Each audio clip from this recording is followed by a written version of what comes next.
Hey everyone, Wazoo back here, and we are playing Pathfinder Kingmaker. This is now episode 12 in our little series, and I'm just going to move my face because I'm covering... I forgot where a lot of the dialogue stuff happens, and it's on the bottom right corner, right where I am. Okay, let's try here. See if this is safe. Okay, so I'm kind of forgetting where we left things off. I know we set a few things up in our kingdom in terms of the advisors and the missions that they were on. No stopping now. Okay, so let's check out our kingdom affairs, see where we left things off. I knew we had a few things in progress, and yeah, let's see what's going on here. Okay, a recurring dream has been recently troubling the Baron's slumbers. He sees valiant heroes entering ancient ruins to descend under the ground, never to return. Their faces show stern resolve, their lips pinched thin. The angry red sun follows the heroes into the darkness, casting its fleeting evening rays upon them. Just before waking, the Baron hears a faint whisper. "Come to me, hero.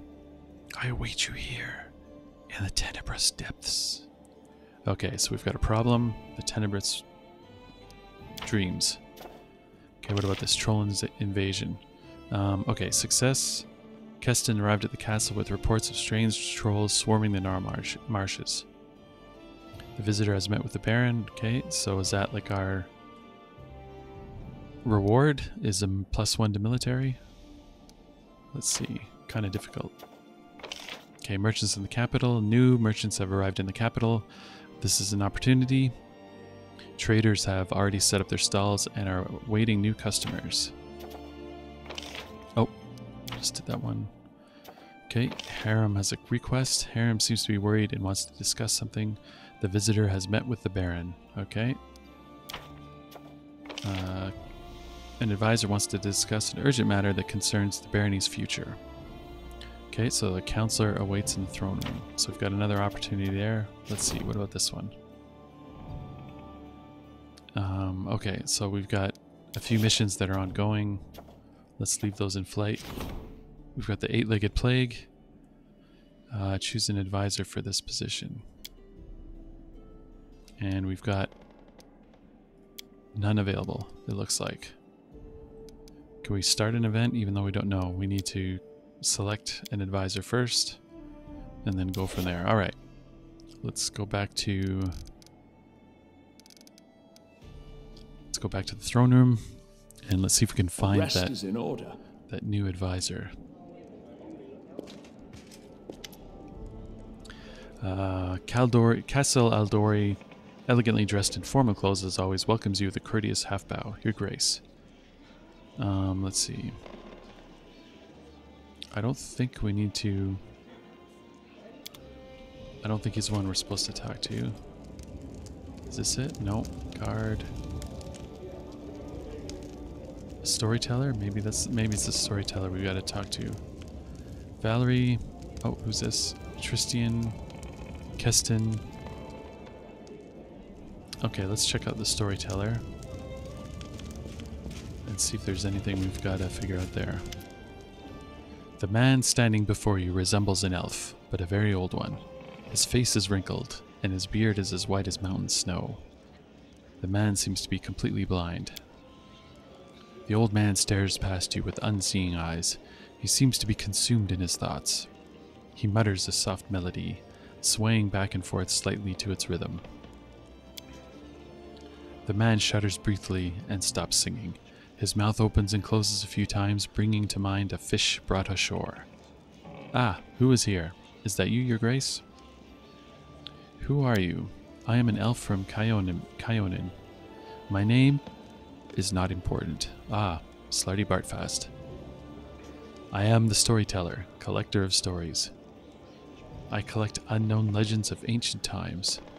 The man smiles, but it doesn't seem to be directed toward you. Long ago, I was a smith in Kyonin. The fire of the forge has burned out my eyes, but I am grateful for it. If I could see, I would yet forge suits of armor for Ayadara's guards. Instead, I have stepped on the path of an adventurer and gatherer of ancient legends. The old man ponders silently for a moment. Many peoples are long dead, their homes crumble to dust, and their bodies turn to ash. Only legends can still tell us of their triumphs and defeats, their joys and fears. I would be so interested to hear the stories told about us after our demise. I've always been drawn to the Stolen Lands, where countless expeditions, armies, and even kingdoms have met their untimely ends. When I learned of a new barony being founded in the heart of these lands, I knew I wanted to be part of its story. So I made the journey here. Okay, that's cool. Are you really an elf? Do other elves age like you have? How could you tell it was me? All right, would you care to trade stories with me? I need a wise advisor at my court. Would you like to serve me in matters of state? Let's see, are you really an elf? A common question. Despite my unusual looks, I am an elf. And an old one, yes. Perhaps older than any other elf of Kyonin. However, I doubt my age alone is responsible for my appearance. I keep the stories of many people and races, some forever gone from the face of Glorion, but they live on in my memory and my heart. When I accept a new story, I lock it within myself, bearing the weight of its words and the emotions they invoke. I sometimes think that I probably should have died long ago, but some incomprehensible force is keeping me alive and granting me the ability to continue my quest to gather stories.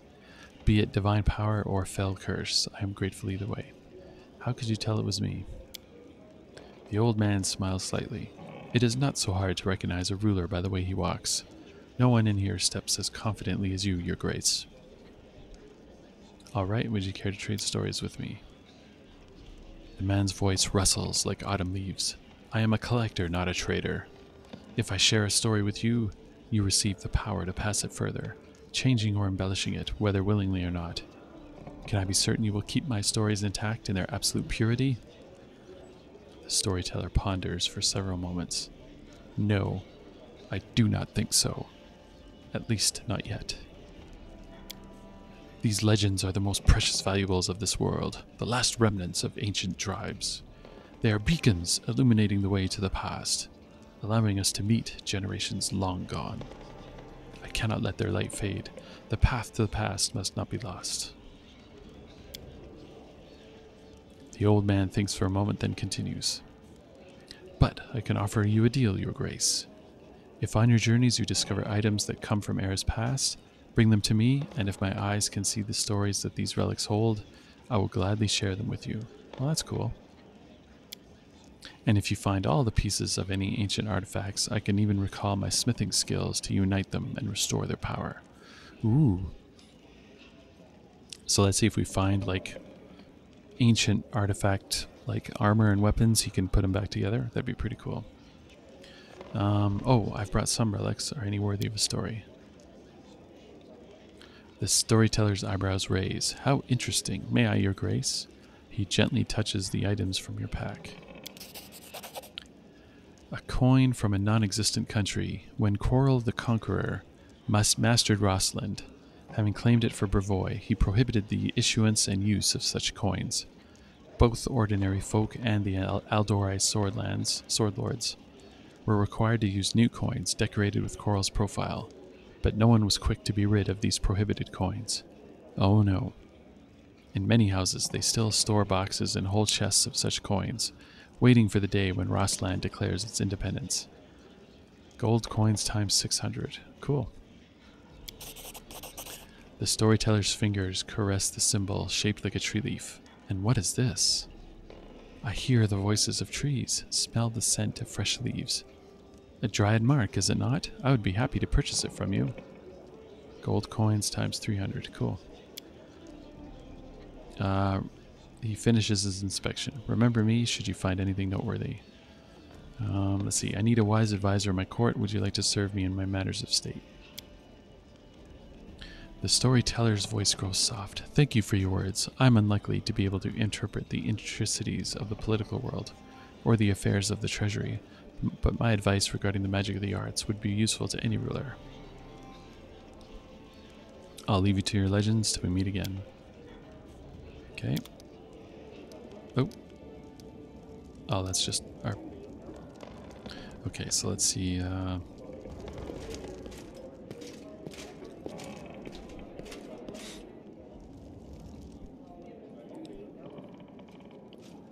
Okay, let's get out of here. And let's check out the main square. Yeah, it's definitely a jarring experience going from sort of being on this quest to suddenly running like a civilization type of game. Even though it's sort of a limited, in its own limited way, it's still a pretty jarring experience. But let's keep going. Rest is in order. Okay, game auto-saved. Alright. The Baron himself. Greetings, Baron. Alright, so we got a bunch of citizens. We got guards hanging up posters.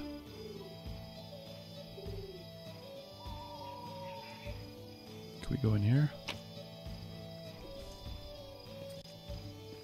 Trophies left at Capital Square. Bone necklace. Okay.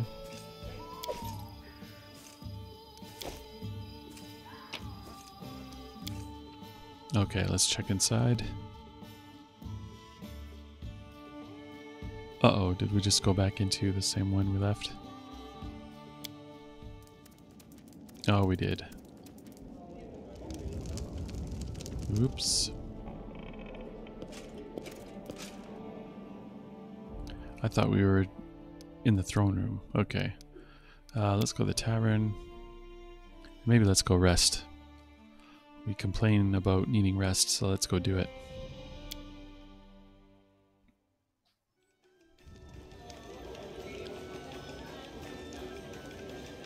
Okay, let's see. Is there anyone we should be talking to?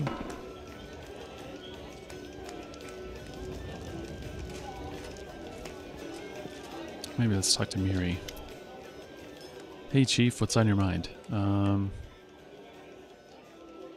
So I'm the chieftain of your new tribe. What do you expect of me? Tribe always must have plenty of food. Tribe's enemies must be tough, not some easy scum. Tribe's fighters must challenge the strongest enemies. Also, well, Amiri contemplates deeply. You must rule the tribe. Make big decisions. She waves her hand vaguely. Thanks for talking with me. Let's speak later. Talking. When will we do some monster killing instead? Yep, good question. Let's see. Let's talk to Anoriel Eight Eyes. Hey, you're the local baron now, right? Congratulations. The Stag Lord was a real bastard. It's a good thing you killed him.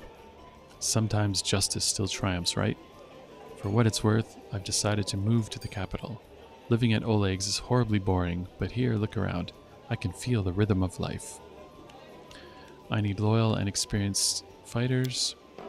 I have friends just like that. Just decide who exactly you need, and they will come on my signal. This will cost you 12,500 gold pieces. Let me think about it.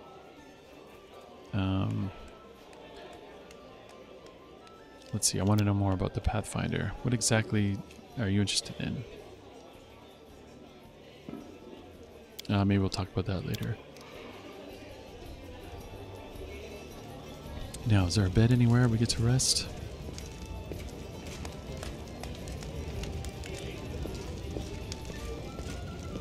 It does not look like it. Let's see what's in the box. Whoa. Lots of food, I bet. Food and drink. Potatoes. Okay, I'll leave all that alone.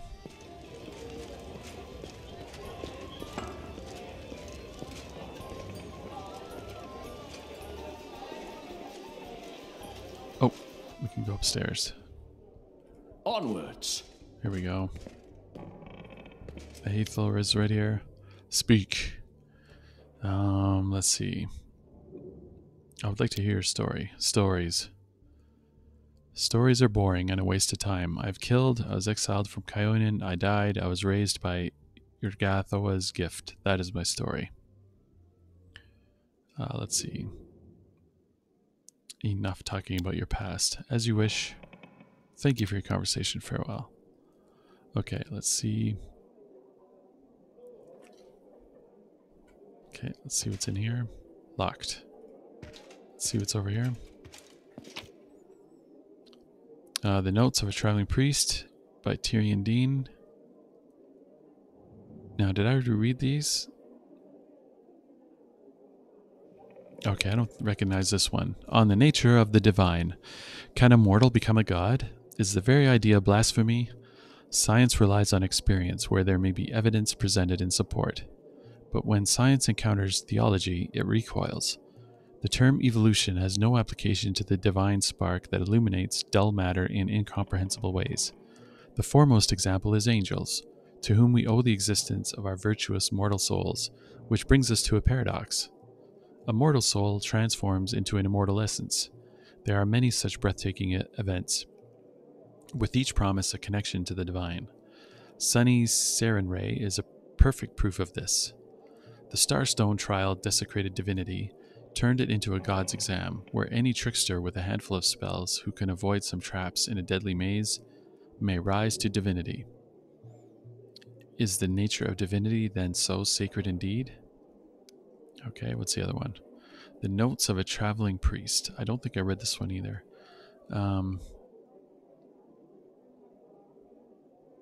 Although it kind of looks familiar. Ithuliak. Yeah, I think I did this one. The Notes of a Traveling Priest. Ithuliak. Okay. Well, let's March on! march on. Who's over here? Citizen. Okay, we got more hide armor. A shining shell, say gold coins. Battle in the okay. Cooking Almanac of the Inner Sea. And Chronicles of Blades. Diamond Dust. Okay. Chronicles of Blades. The history of Rossland is known for its many mysteries. One of them is the story of Baron Cirion I. Cirion was a furious fighter, although not highly skilled. There were malicious rumors that he fled to Rossland to hide from the sneering public after he'd lost dozens of duels in his homeland. But his new home greeted him with yet more misfortune.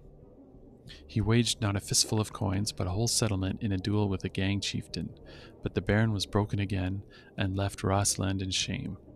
He dropped off the map for several long years, and quiet anonymity changed him completely. Not only did he return home bearing a new name, Cirion Aldori, but he had also acquired a new gift. He no longer had any equal in sword fighting. Cirion challenged the chieftain who had once disgraced the young baron and slew him in the blink of an eye. Afterwards, he announced a reward of 100,000 gold coins to anyone strong enough to defeat him in battle. Sounds sketchy. Like some kind of pact he'd made with a demon? Battle in the Valley of Fire by Lurus Aldori. Argan was knocked flat. He laid, gasping, arms spread, a lump of rage rising in his throat. He remembered his dream. Black soil, red ravens in the empty sky, their coarse croaks ringing in his ears like a taunt. Coral would never take Rossland, never. Aldori sprang to his feet as if the blood-soaked soil was driving him forward. With a cry of rage, the Sword Lord rushed into the battle. The sky turned scarlet with blood as he fiercely chopped off his enemies' heads. The scarlet horizon drew closer, and its roar nearly drowned out the sound of battle. Argan looked to the sky, and a fiery blast descended upon him. These were no ravens that circled above him. The fearsome breath of the red dragons of Coral melted the soldier's armor and turned living flesh to ash and dust. Brutal. Cooking Almanac. Okay, I'll maybe leave the...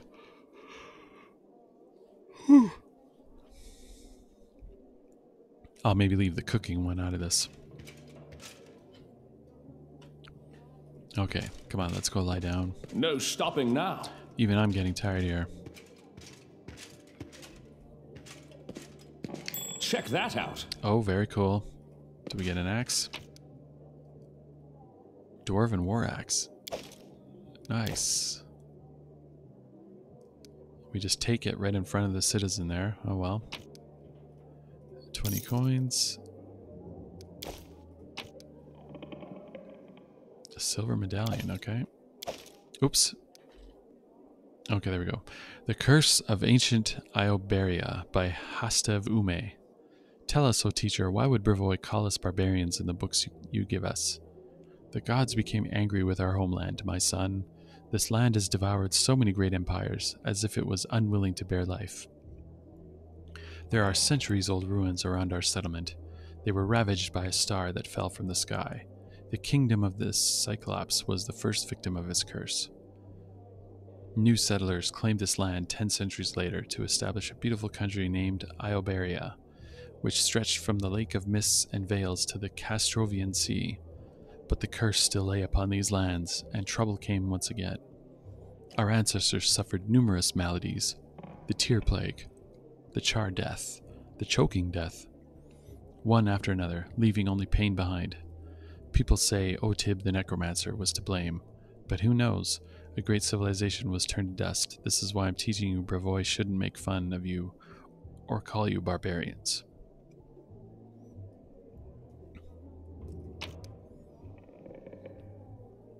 Okay, let's... Oh, I was hoping we could, like, put the book back in here, but... Okay, whatever. What's in here now? We got gold coins, incense, scroll of expeditious retreat. I think we have a ton of these.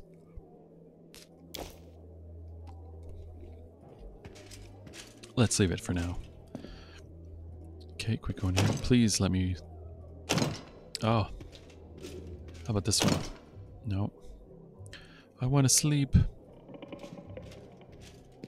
Let me in. I can't sleep. Okay. Well, let's go back downstairs. And let's get out of here.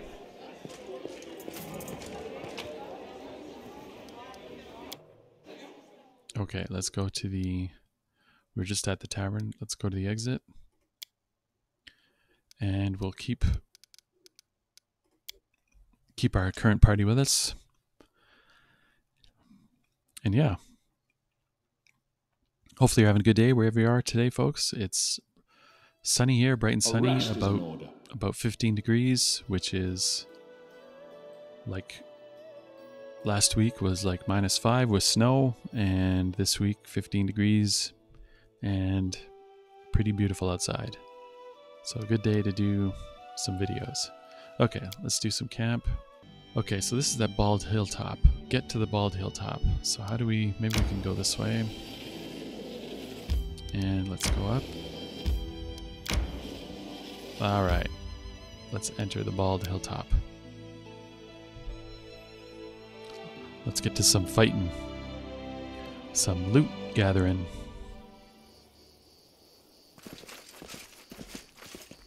Okay, here we go. Time for fun. Oh my gosh, is that like a portal or something? Oh yeah, okay. Okay, maybe it kind of is. Oh my gosh.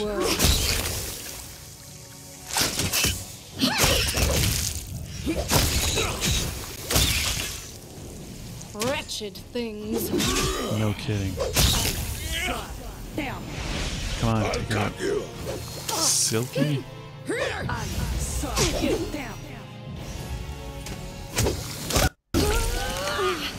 Oh, she must be the one, like, porting in all of these. Okay, we're on the build hop achievement. Is there anything? Okay, there's nothing there. Are these like waystones of some kind? Can't really examine them. Okay, let's check out down here. Another stone marker.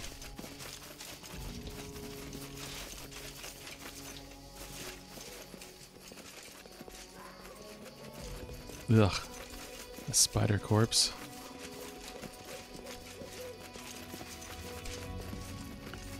Okay, let's check out over here.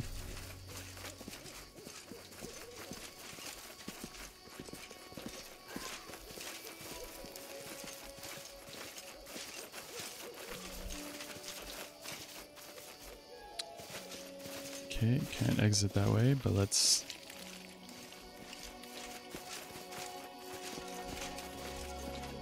exit this way, or let's go this way anyway.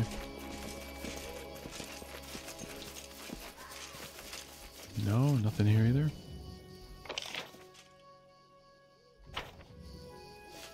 Okay, I guess there's not much here to see, just the... Can we loot her at all? Is there anything? Okay, let's loot. There's got to be something there. Okay, money, silver ring, a dagger, unidentified ring, and an unidentified cloak. Okay, well, we're definitely keeping those.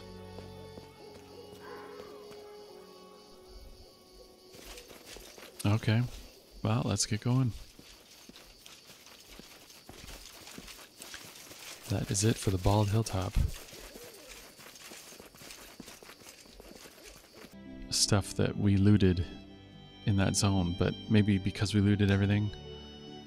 Okay, what's this? Power attack. You can choose to take... Okay. Are these like buffs? Wild, okay.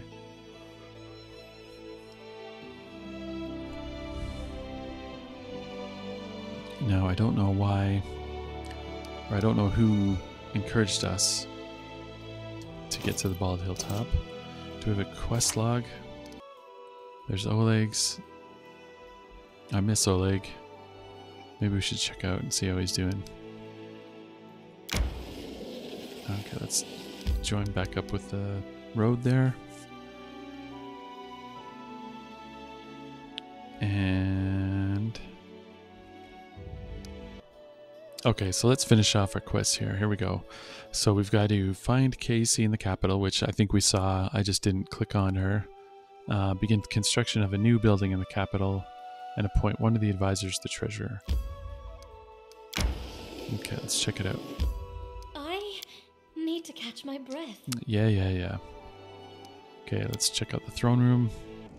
Valerie, Tristan, guard, storyteller.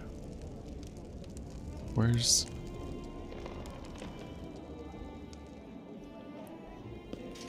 I thought I saw one. Yep. Oh, excellent. Okay, so here's where we rest. Follow me. What's this? Flail. Oh, very cool.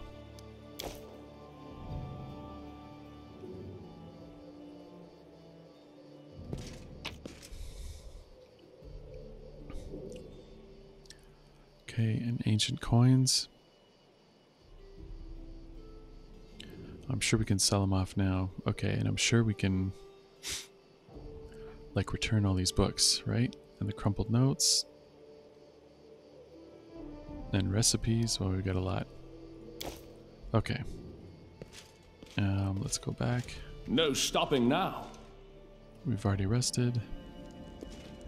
Where would Castle be? Harem. Can we talk to Harem? Okay.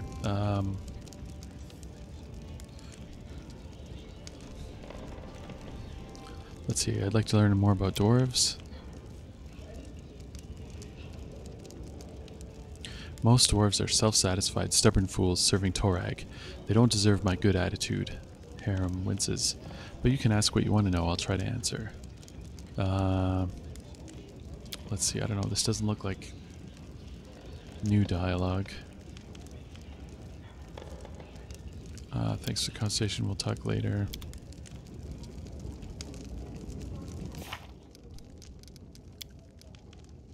Okay, maybe we can, like, put him in our party then. Would we be able to? Hopefully we'll be able to. Okay, let's go to... okay, let's go to the main square.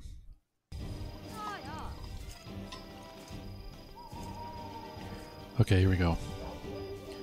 Let's see, where's... anyone there? Nope. Let's explore the main square this time instead of running away. Okay.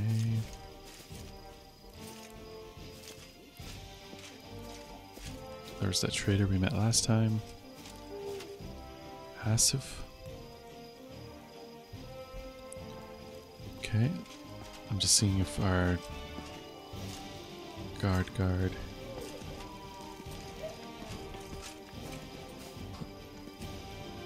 Let's see, citizen, priestess. Let's check with Hasif.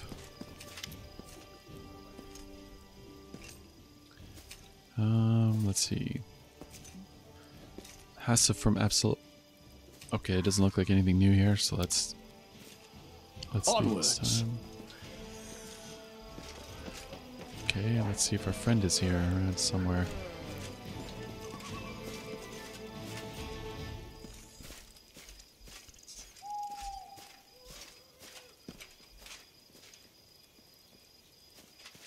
Okay, dog.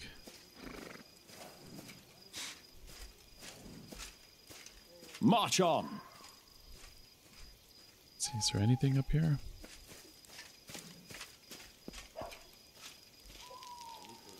Oh, let's go inside. Okay.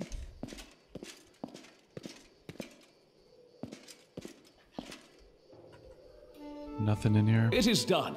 Okay, let's check out over here.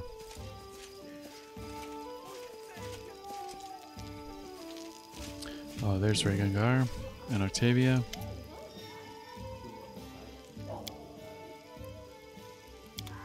No stopping now. Let's check inside here.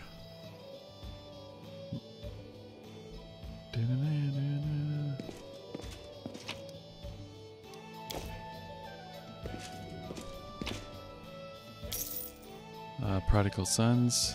Okay, I think we already got that one.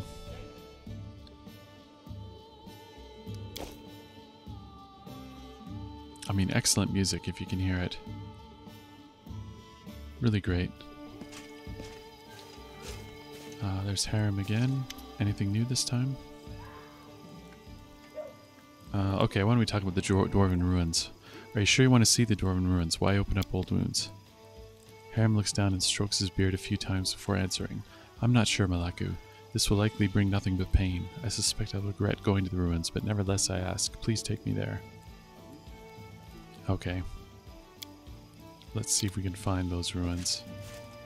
But let's see first if... What's-his-face is over here somewhere.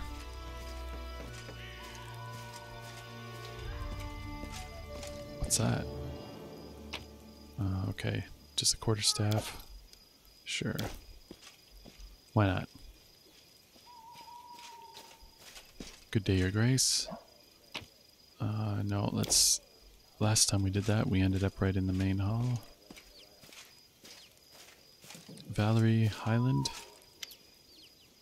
You see a stout man suited in well-worn armor. His face is framed with silvery stubble, and his fleshy nose is red and pockmarked. He radiates perfect calm. As you approach, he bows, respectfully and with dignity. Highland, Your Grace, Captain of the City Guard. A young dwarf girl salutes you awkwardly. Delia, assistant to the captain. Happy to serve Your Grace. I don't remember hiring a guard captain, or any guards for that matter. I came here from Restov with a dozen of my best guards, by order of Lady Jamandi Aldora, Your Grace. I hired the rest from among the locals. Don't you worry, Your Grace. We are now the subjects of the barony. We've sworn to serve you faithfully and loyally, and you can count on us. Besides, we draw our salary from your chests. The captain looks at the female guard, raising his brow, then sighs and looks at you. Of course, every one of us is ready to die to protecting Your Grace, but there's still some work to be done when it comes to discipline. You know that dwarven author, Baldric Zebras, Garlic Tundras? The name escapes me. My boneheads used to read his books about guards' duty right on guard duty. I'll have to teach them a lesson or two. I'd like to learn something about those who serve me. Highland, do the guards have everything they need? I have to go have a quiet shift. Highland, do the guards have everything they need? There are sufficient munitions and supplies, Your Grace. The salary is fair. We've enough to buy toys for the kids and a jug of beer when the shift is done. Of course, the town is growing. It'd be nice to expand the ranks, but we can manage that ourselves. I have to learn something about those who serve me. Of course, Your Grace. I've been a guard all my life. I started a snot-nosed runt in the night watch. Restov is famous for its fencing schools. Young people from all over the river kingdoms come to study there. It seems every other person has a sword, and every third thinks they know how to use it better than all the rest. A misspoken word or drunken fight can quickly lead to a stabbing rampage. That's why there are so many guards in the city, and they don't accept just anyone. Lady Jamandi took note of my achievements and marked me for advancement. That's why I'm here. As for Delia, I found her on the street about a decade ago. I remember vividly a tiny dwarf girl sitting on the temple steps, dirty face, barefoot, feeding a piece of bread to a stray cat. I saw her, my heart missed a beat. The captain looks away. Where she's from, who left her alone, and why, only Erastil knows. As she grew, I tried to send her to learn a craft, but who can talk sense into a dwarf? She wanted to be a guard, and that's that. So now I'm teaching her myself. Lucky she has a head on her shoulders and a fair bit of strength. Nice. Okay, Delia, is there anything there? The captain of the guard nods to you. Your grace. Okay, so nothing new there.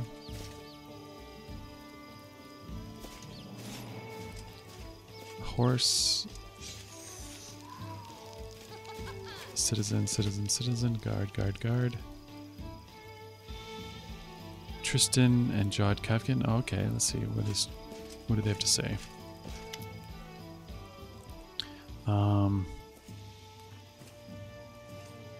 You called yourself the Chosen of Saren Ray. What did you mean by that? Sorry, that was a mere jest. Other acolytes at my temple used to tease me with that title. This should tell you how pious and devoted I was compared to them. And yet my faith is strong. Saren Ray knows this and protects me in times of great peril. If something ever threatens my life, by her divine powers, I am transported to a safe location. Oh, cool. I should go. Anything by Jod Kafkin? How may I serve you, your grace? Oh, we get some voice acting. What role? Your grace, if there's one thing I know, it is matters of faith, whether it is my own god or some other deity. If you appoint me as high priest, I'd be able to do much good. On the other hand, politics or questions of trade, I know little of such things.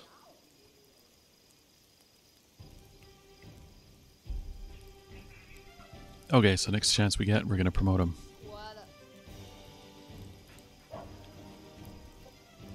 What exactly would you like to know?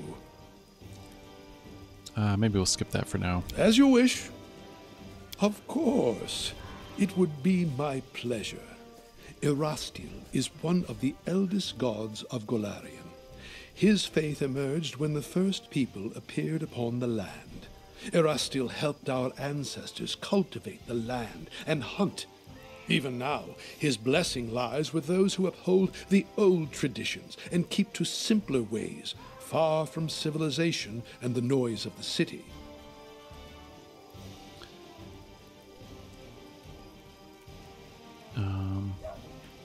Let's see, wait a moment. Cities have their strengths as well, don't they? Civilization fosters science, trade, and invention, and in that it often improves life for all of us. Tell that to the peasant robbed of all he owns, spending his night in the gutter, hoping to live to see the sunrise. You won't see such things in a village. Well, that's true. I'm glad to hear you agree. These days, many are deaf to the wisdom of generations.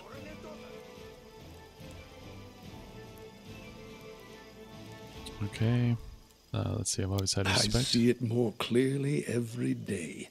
Erastil himself led me to meet you. Your keen spirit will serve you well. The word demand does not befit the stag god. Honesty and friendship, loving families, merry weddings, and newborn children in their mother's arms, they bring a smile to Erastil's face. He loves his people and rewards them with fortunate hunts and plentiful harvests. But he has no temper for sloth and vanity. He never bestows gifts upon his faithful without first measuring their worthiness. We ourselves must win our daily bread, but the stag god comes to our aid in times of need and strife. Okay, to each their own. I wanted to ask you about something I else. am happy to help. Let's see. I'll speak more later. Farewell. Okay. What's this? Oh, there's the tavern there. Was Cassie in there? Oh, let's check down here. Horse.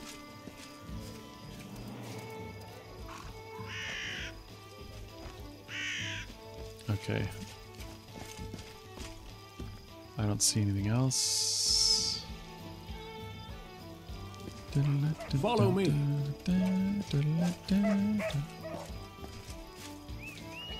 Okay, Enno the traveling merchant. Okay, Ennio the traveling merchant, a tanned half-elf merchant, gives you a polite bow. His thick chestnut hair shows a touch of gray at his temples, a sure sign that he's in his 7th decade. Mature but not old age for a half-elf. I'm happy to help you, your grace. I am Ennio, wandering trader in curiosities. I've come to your lands recently and hope to stay here for a while, until the road calls me again. I'd like to take a look at your wares. Let's get moving. Let's check out...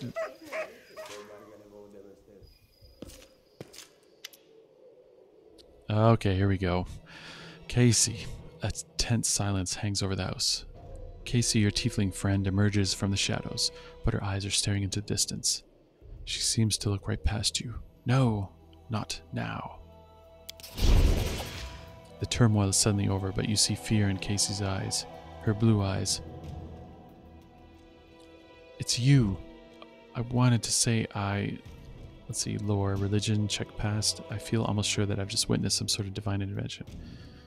Kara, good, please don't be afraid. You can tell me the truth. What's going on? Let's try 1.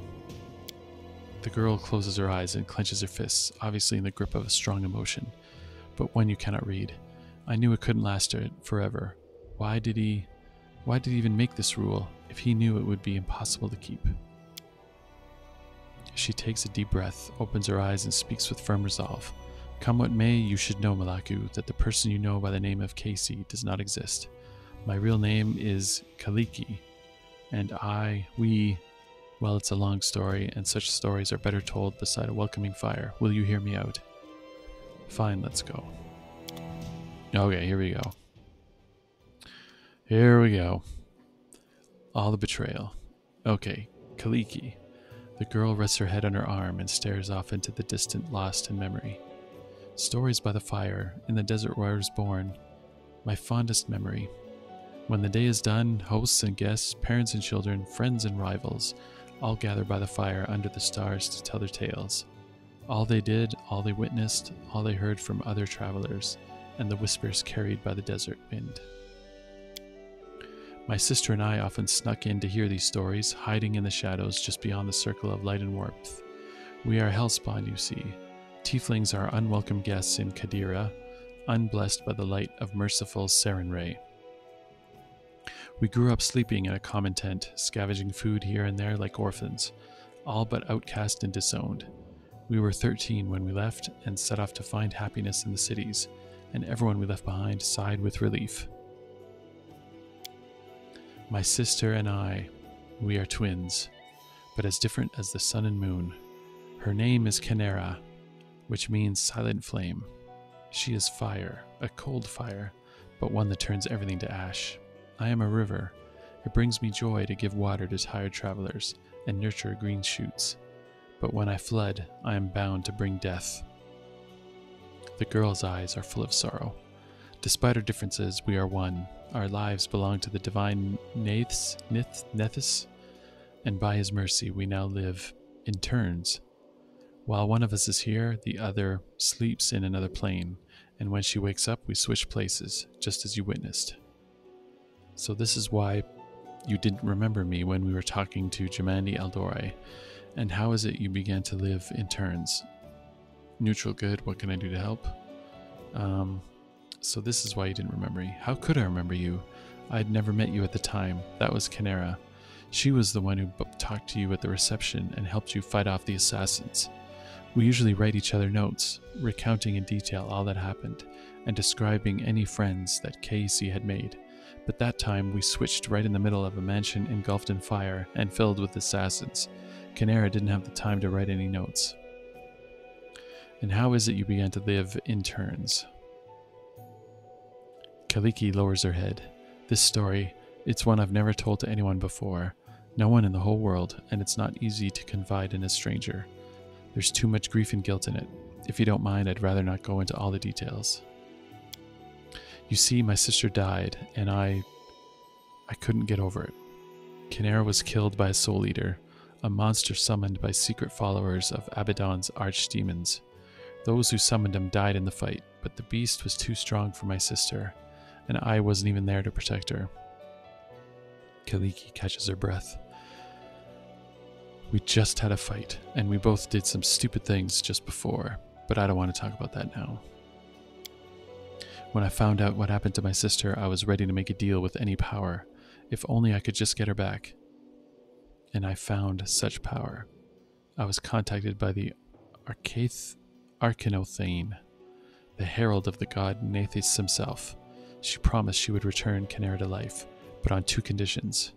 First, we must both keep the arrangement a secret. Second, we would never be able to meet again.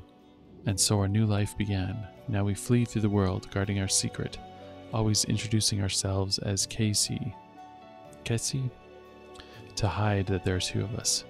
And we switch places with each other at random. While one lives, the other sleeps in a demi-plane, one created specifically for us. And you can't control these switches. No, we can't. They happen at random, most often while we're sleeping, but sometimes in broad daylight. That's why we can never stay in one place for long. When someone witnesses a switch, we usually tell them tales of a special magical way of traveling, but people start noticing strange things and begin to figure things out. Truth be told, I'm so tired of having to pretend. We knew this couldn't last forever, and now the truth is finally out. What's the point in all this? You revealed your secret to me. It means you broke one of the rules set by the deity's herald. Yes, will you make me regret this, Melaku? I felt you might be someone who could help my sister and me change our fates. What can I do to help? That's actually what I wanted to talk to you about. Kynera was supposed to tell you of an ancient treasury that we've been looking for. Gold isn't the only thing of value in this place. It may contain an ancient relic taken by Taldan raiders from a respected Kadiran temple of Nethys. It's an unusual relic called the Disk of the Eclipse. I once heard a beautiful story that it was created from the shadow that hides the sun and the moon, but I don't think that could be the truth. Nethys is the god of magic, who was once a mortal wizard, and relics from his temples are usually very powerful. There are many among his followers who think that solving the mysteries of magic, even rivaling their deity, is the best way to serve him. One such follower created the disc long ago in the distant past. According to legend, it gave its owners control over plane or travel, but only pairs of wizards bound by unbreakable ties could use it. While one of them traveled the planes, the other was his anchor in our world, and they could switch between. Do you now see why we're so desperately wish to find the disc? It might help us understand how the switch between me and Kynera works, and it should make our divine patron happy. Nethys and his assistants value the desire to understand the mysteries of magic above all else. And how did this disc come to be in the Stolen Lands? It was brought here by Taldans from the 5th Army of Exploration. Taldor and Kadira were enemies for ages. Thousands of years ago, a soldier broke into the temple of Nethys and stole the relic, to sell it or secretly hoard it as an heirloom. Hundreds of years later, his own kin, or the kin of its 100th buyer, brought the disc to these strange lands, where the Taldans had come, uninvited as usual, and which they finally vanished from with little trace. Sometimes history is as intricate lace. You'd never guess where it begins and where it ends. So what is the location of this treasury? It was called Sorrowflow in the chronicle we read. It was once a Taldan town founded by the veterans of the 5th Army of Exploration. It stood on the shores of a turbulent river, and that was what destroyed it. One night, a terrible flood devastated the settlement, killing many and driving the rest to flee. Only the tower on the cliff remained, which was too high for the flood to reach. Water covered the ruins for a long time, but last year it receded. My friends found a chronicle which recounted the destruction of the city and spoke of the disk of the eclipse, which was kept there. They managed to track down the ruins, but they were frightened away by monsters and beasts that roam the area. If this can help, then I agree. Kaliki's sad eyes get a little warmer. Thank you. I will wait for you there at Sorrowflow. And please, let's explore the ruins together, just the two of us. I don't want to give myself away again in front of your companions. Breaking the Arcanothane's conditions once was enough. I've no wish to anger our god. So long. Sorrowflow has been revealed. Okay, that's cool. Find casing the castle. Travel to the Taldan ruins. Okay.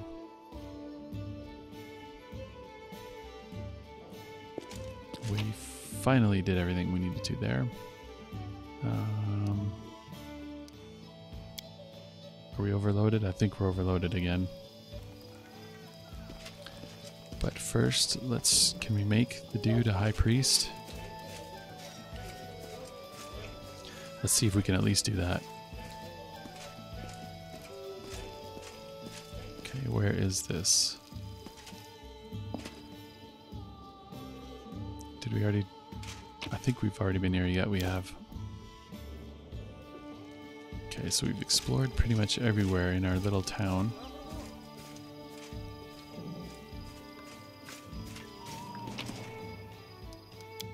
Okay, so we're overloaded, so we'll have to fix that before we go adventuring. And let's see if we can make the dude a high priest. And then that might be wrapping it up for today's episode. So next episode we'll get started on that quest. Let's see here. Manage kingdom affairs. So let's see if we can do appointments here. Advisors. Okay, here we go.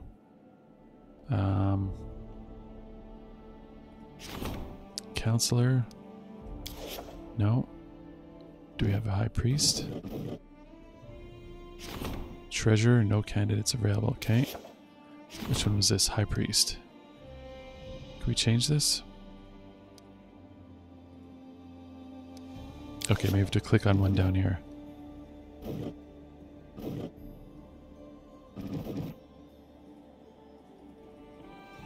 No, it won't let us change.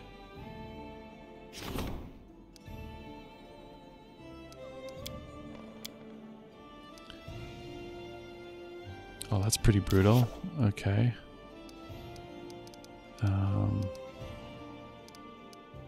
I thought for sure you'd be able to switch him. No. Okay, well.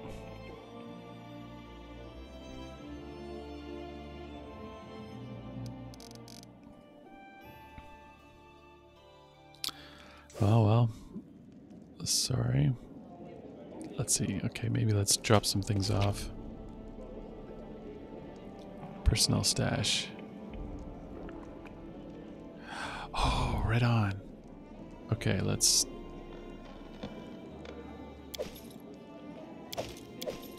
go talk to the storyteller.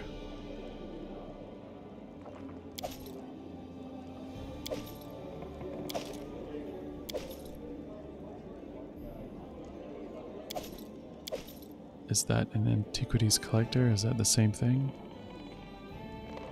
Half plate, 8 armor class. Is that better than what we have?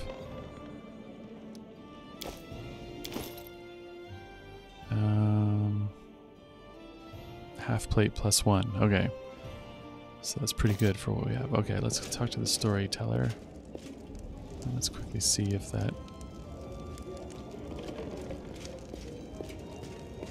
any of those things are identifiable. I found some shards of an ancient artifact. Can you restore it for me? May I? The scorched piece of metal is part of a curious artifact known as the Necklace of Double Crosses. Inside it, I sense a story of many deeds. Not heroic, but low and maleficent. If you find all 7 of its fragments, I'll be able to restore the artifact and recount its inglorious story. Let's see. I brought some relics. Let's see. Here we go. The dog tag. The storyteller weighs the soldier's tag in his palm. A soldier does not ask where the banners of war are headed. He or she just goes to battle, dies, and leaves it to others to decide whether the cause was just. This tag belonged to one of the many warriors who helped establish the glory of the Taldan Empire. If you would permit me, I would gladly purchase it from you. Ah, the belongings of brave heroes who performed their feats before you. I sense you would be interested to hear their story, but there are too few of them for me to recount it yet. Please find all 5 of them. I am sure you won't regret the time you spend in the search. Okay, that's cool. So when he says he'll buy it from us, does he automatically buy it from us? So maybe when the dude says he'll buy it from you, he actually buys it from you.